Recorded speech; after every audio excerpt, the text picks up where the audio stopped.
70 বছর। এই জন্য আল্লাহ বলেই দিছেন, যত সুন্দরী বানাও তোমাকে বেশি দিন থাকতে দিব না।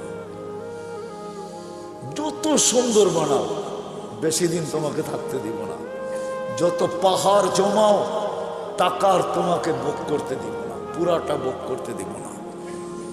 এই জন্য আরেক জায়গায় লেখা আছে, যার যত কামাই বেশি তার খাওয়া তত কম। জানেন? হ্যাঁ, বিশ্বাস হয় না? না, মনে হয় না।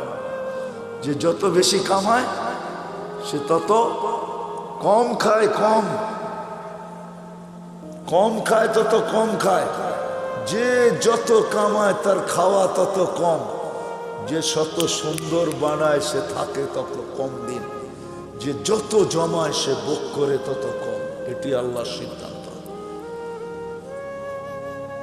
এই জন্য আসেন, যিনি অস্তিত্ব দিছেন, যিনি অস্তিত্বহীন করবেন, উপযোগী বানাইতে হবে আমাকে জান্নাতের। বানাইতে হবে এই জীবনটা, গোড়া যেতে হবে, কাটায় গেলে চলবে।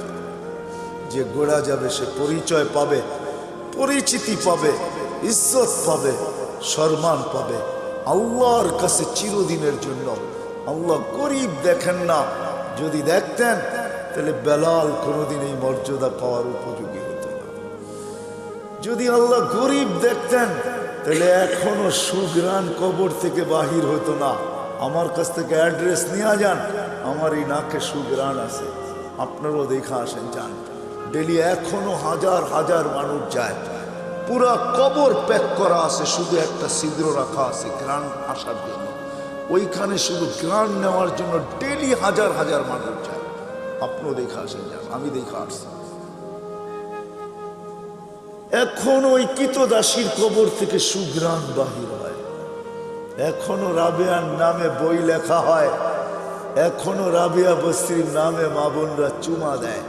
রাবেয়া কৃতদাসী ছিল, 33 বছর বয়সে মারা গেছেন। ইথিওপিয়া বাড়ি ছিল। এখনো ওই দেশের